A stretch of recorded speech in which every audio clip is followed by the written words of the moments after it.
First time একসঙ্গে ২০টা ডিমের কারি বানালাম, তাও আবার চ্যালেঞ্জিং ভিডিও বানানোর জন্য। আবারও চলে আসলাম ছোট্ট একটা মিনি ব্লগ নিয়ে, কারণ তোরা মিনি ব্লগগুলো দেখতে ভীষণ পছন্দ করো। এই তো এখানে যারা যারা চ্যালেঞ্জ করবে সকলেই কিন্তু রেডি, আর এক এক করে সবাই মিলে কিন্তু রসুন পেঁয়াজগুলো বেশ সুন্দর করে ছাড়িয়ে নিচ্ছিলাম। তো এখানে মোট কিন্তু আমরা 4 জন মিলে আজকে এই চ্যালেঞ্জটা করবো, তো সমস্ত কিছুই তোমরা দেখতে পারবে।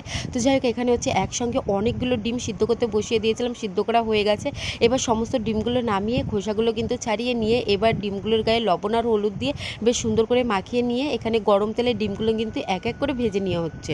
এই বানানোর জন্য পেঁয়াজ থেকে শুরু করে সমস্ত কিছুই কিন্তু একেবারে ফিনিশ করে বেটে নেওয়া হয়েছিল, কোনো কিছুই কিন্তু কুচিয়ে দেওয়া হয়নি। আর এদিকে হচ্ছে কাঁচা লঙ্কা 3-4টে মতো গোটা দেওয়া হয়েছিল।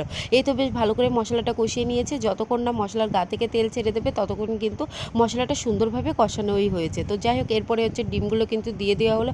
বেশ আরও কিছুক্ষণ সুন্দর করে রান্না করার পরে তো লাস্টে নামানোর আগে একটু গরম মশলা দিয়ে কিন্তু নামানো হয়েছে। কালারটা দেখে বুঝতেই পারছো যে কতটা সুন্দর কালার এসেছে, আর খেতেও কিন্তু ভীষণ সুন্দর হয়েছিল। তো যাই হোক, এই তো এখন হচ্ছে প্লেটে কিন্তু অলমোস্ট আমাদের নামানো কমপ্লিট। তো ডিমগুলো ঠান্ডা করে তারপরে কিন্তু চ্যালেঞ্জিং ভিডিও বানানো হবে। দেখা হবে অন্য ভিডিও।